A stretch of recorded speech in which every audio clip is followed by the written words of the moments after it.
আসসালামু আলাইকুম। আপনারা দেখছেন সিবিএন টিভি ইউএসএ সংবাদ বুলেটিন। সাথে আছি আমি সারিকা মৌসুমী। শুরুতেই এসেনশিয়াল হোম কেয়ার সংবাদ শিরোনাম।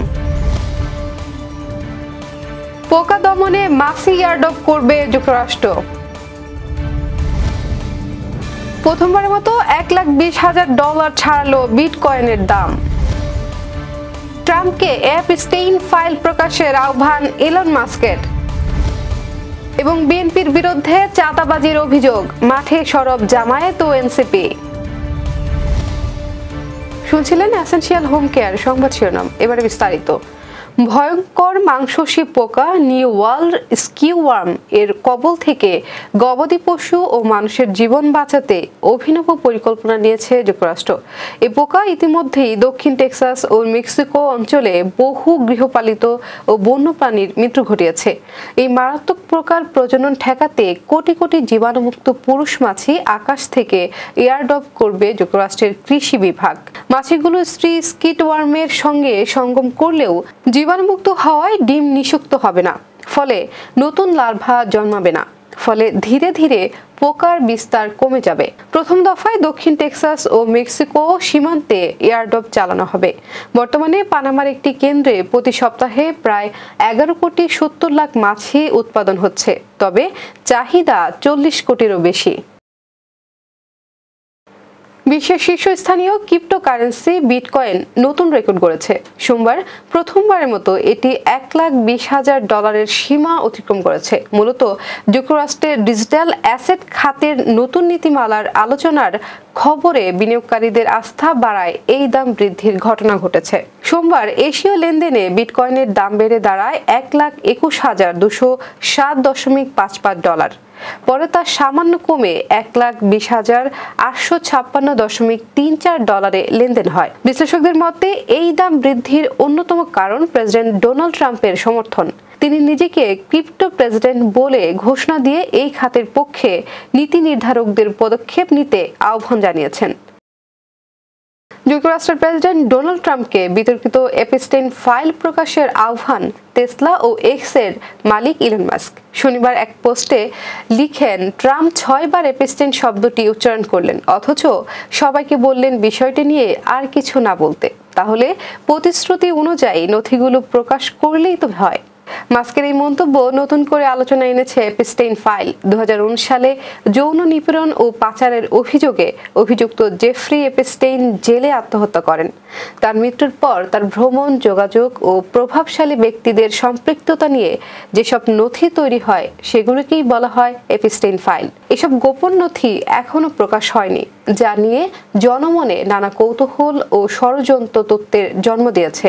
মাস্ক দাবি করছেন ট্রাম্পের নাম এসব নথিতে থাকতে পারে এবং সেটি প্রকাশে বাধা হয়ে দাঁড়িয়েছে। যদিও এর আগে এমন দাবি করে পোস্ট দিয়েছিলেন মাস্ক, পরে তা মুছে ফেলেন। এবার তিনি ট্রাম্পকে সরাসরি তার পুরনো প্রতিশ্রুতির কথা স্মরণ করিয়ে দিয়েছেন। ঢাকার মিরপুর এলাকায় এক ব্যবসায়ীকে চাঁদা না দেয়ায় হত্যার ঘটনায় বিএনপি ও যুবদলের বিরুদ্ধে চাঁদাবাজির অভিযোগ উঠেছে। এই ঘটনাকে ঘিরে সরব হয়ে উঠেছে জামায়াতে ইসলাম ও national citizen party. Jamaat secretary general Mohammad Golam Parwar বলেন, চাঁদা না দিলে খুন, এটাই বিএনপির রাজনীতি। এনসিপির নেতা তারিকুল ইসলাম বলেন, চাঁদাবাজির সংস্কৃতি চলতে থাকলে বিএনপির পতন নিশ্চিত। বিএনপি কেন্দ্রীয়ভাবে জানিয়েছে ঘটনায় জড়িতদের বিরুদ্ধে সাংগঠনিক ব্যবস্থা নেওয়া হয়েছে। তবে বিশ্লেষকদের মতে জামায়াত ও এনসিপি এই সুযোগে নিজেদের অবস্থান শক্ত করতে চায়। রাজনৈতিক অঙ্গনে বিএনপির ভাবমূর্তি নিয়ে প্রশ্ন তৈরি হলেও দলটি তা সামাল দিতে সচেষ্ট। নির্বাচনের আগে পরিস্থিতি কোন দিকে যায় সেদিক নজর সকলের। এবার কর্ণফুলী ইনকাম ট্যাক্স সংবাদ শিরোনাম। নিউ ইয়র্কে ফাউন্ডেশন ফর বেটার ওয়ার্ল্ডের উদ্যোগে ইউথ ডেভেলপমেন্ট প্রোগ্রাম। নিউ ইয়র্কে কুষ্টিয়া নরসিংদী প্রবাসীদের বনভোজন। গণতন্ত্র বিরোধীদের রাজনৈতিক দল বলা যায় না, মন্তব্য আমির খসরুর। ভারতের ভিসা জটিলতায় চিকিৎসার জন্য চীনের কুনমিংয়ের দিকে ঝুঁকছেন বাংলাদেশিরা। এবং দেশে বড় ধরনের সহিংস অপরাধের সংখ্যা বাড়েনি, দাবি প্রেস উইংয়ের। আবারও স্বাগতম সিবিএন টিভি ইউএস এর সংবাদ বুলেটিনে। শুনছিলেন কর্ণফুলী ইনকাম ট্যাক্স সংবাদ শিরোনাম, এবারে বিস্তারিত। নিউ ইয়র্কের জ্যাকসন হাইটসে ফাউন্ডেশন ফর বেটার ওয়ার্ল্ড এর উদ্যোগে ইউথ ডেভেলপমেন্ট প্রোগ্রাম অনুষ্ঠিত হয়েছে। গত 11 জুলাই সানাই পার্টি সেন্টারে এই অনুষ্ঠানের আয়োজন করা হয়।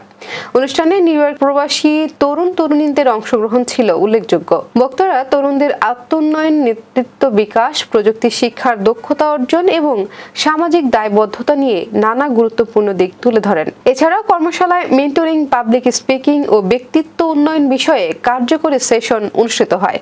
আয়োজক সংগঠন ফাউন্ডেশন ফর বেটার ওয়ার্ল্ড জানায়, ভবিষ্যৎ প্রজন্মকে দক্ষ ও সচেতন নাগরিক হিসেবে গড়ে তুলতেই এই উদ্যোগ। বাংলাদেশ অ্যাসেম্বল অব ইউএস এর সহযোগিতায় যুক্তরাষ্ট্রের নিউ ইয়র্কে আনন্দঘন পরিবেশে অনুষ্ঠিত হয়েছে কুষ্টিয়া ও নরসিংদী জেলার প্রবাসীদের বনভোজন। 6 জুলাই আয়োজিত এই অনুষ্ঠানে শতাধিক প্রবাসী অংশ নেন। বনভোজনে ছিল খেলাধুলা, সাংস্কৃতিক পরিবেশনা, রাফেল ড্র ও মধ্যাহ্নভোজ। কুষ্টিয়া জেলা সমিতির অনুষ্ঠানে গান পরিবেশনা করেন চিত্রনায়িকা শাহানুর সহ একাধিক শিল্পী। অপরদিকে নরসিংদী জেলা সমিতির আয়োজনে সুন্দর প্রাকৃতিক পরিবেশে দিনভর চলেছে বিভিন্ন আয়োজন। উদ্বোধন করেন বাংলাদেশ অ্যাসেম্বল অব ইউএস এর সভাপতি শামীম হাসান ও সাধারণ সম্পাদক মুহাম্মদ ইসলাম। অতিথিরা বলেন, প্রবাসের থেকেও এমন আয়োজন আমাদের ঐতিহ্য ও সংস্কৃতি ধরে রাখে। চট্টগ্রামে বিএনপির ভাইস চেয়ারম্যান মরহুম আব্দুল্লাহ আল নোমানের স্মরণসভায় বিএনপির স্থায়ী কমিটির সদস্য আমির খুসরো মাহমুদ চৌধুরী বলেছেন, গণতন্ত্র বিরোধীদের রাজনৈতিক দল বলা যায় না। তিনি বলেন, দেশের মানুষ এখন যে নতুন স্বপ্ন দেখছে তা বিএনপিকে দেখাতে হবে। শেখ হাসিনা পালিয়ে যাওয়ার পর মানুষের মনোজগতে পরিবর্তন এসেছে, যা না ধরতে পারলে রাজনীতি করা যাবে না। সভায় বক্তারা মরহুম নোমানকে সাহসী মুক্তিযোদ্ধা ও গণতন্ত্র পুনরুদ্ধারের অবিচল যোদ্ধা হিসেবে স্মরণ করেন। সভায় সভাপতিত্ব করেন মহানগর আহ্বায়ক এরশাদুল্লাহ ও সঞ্চালনায় ছিলেন সদস্য সচিব নাজিমুর রহমান। বক্তব্য রাখেন মাহবুবুর রহমান শামীম, ব্যারিস্টার হেলাল উদ্দিন ও আবুল হাশেম বক্কর সহ আরো অনেকে। ঢাকা থেকে মাত্র 2.25 ঘন্টার ফ্লাইট দূরত্বে চীনের ইউনান প্রদেশে কুনমিং এখন বাংলাদেশের রোগীদের কাছে চিকিৎসার নতুন গন্তব্য হয়ে উঠেছে।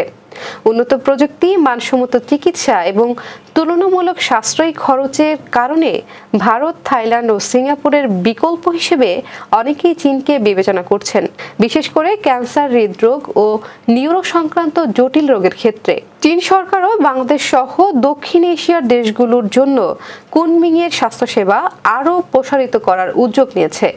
বাংলাদেশি চিকিৎসক ও মেডিকেল ট্যুরিজম সংশ্লিষ্টদের সঙ্গে কথা বলে জানা গেছে, কুনমিং এর চিকিৎসা খরচ অনেক ক্ষেত্রেই ভারতের তুলনায় কম এবং সেবার মান ভালো। তবে এখানে সবচেয়ে বড় বাধা হচ্ছে ভাষা। এছাড়া আবাসন, খাবার, সরকারি হাসপাতাল সিরিয়াল পেতে অপেক্ষা, অনলাইন যোগাযোগ এবং যাতায়াতে ব্যয়ও কিছুটা প্রতিবন্ধকতা তৈরি করেছে। বিশেষজ্ঞরা বলছেন, হাসপাতালগুলোতে দক্ষ দোভাষী নিয়োগ এবং অন্যান্য সমস্যাগুলোর সমাধান করা গেলে কুনমিং বাংলাদেশিদের জন্য একটি গুরুত্বপূর্ণ চিকিৎসা কেন্দ্র হয়ে উঠতে পারে। চলতি বছরে দেশে অপরাধের হার উল্লেখযোগ্য হারে বেড়েছে। বিভিন্ন গণমাধ্যমে প্রকাশিত এমন খবরে জনগণে আতঙ্ক ও নিরাপত্তাহীনতা সৃষ্টি হয়েছে বলে জানিয়েছে প্রধান উপদেষ্টার প্রেস উইং। সোমবার এক বিবৃতিতে এ কথা জানানো হয়। বিবৃতিতে বলা হয়, 2024 সালের সেপ্টেম্বর থেকে 2025 সালের জুন পর্যন্ত সরকারি অপরাধ পরিসংখ্যান বিশ্লেষণে দেখা যায়, চলতি বছর বড় ধরনের অপরাধের সংখ্যা উল্লেখযোগ্যভাবে বেড়েছে। এমন দাবি সঠিক নয়। বিবৃতিতে বলা হয়, পুলিশ সদর দপ্তরের তথ্য অনুযায়ী গত 10 মাসে বড় ধরনের অপরাধের প্রবণতা স্থিতিশীল রয়েছে। প্রেস উইং নাগরিকদের সতর্ক থাকার আহ্বান জানিয়ে বলেছেন, আইন শৃঙ্খলা রক্ষাকারী বাহিনীর ওপরও বিশ্বাস রাখতে হবে, কারণ অপরাধের হার মোটামুটি স্থিতিশীল, যাতে বোঝা যায় পরিস্থিতি নিয়ন্ত্রণে আছে। দর্শক, এই ছিল সিবিএন টিভি ইউএস এর সংবাদ বুলেটিনে। শেষ করছি। পরবর্তী বুলেটিন দেখার আমন্ত্রণ জানিয়ে এতক্ষণ সাথে থাকার জন্য ধন্যবাদ সবাইকে।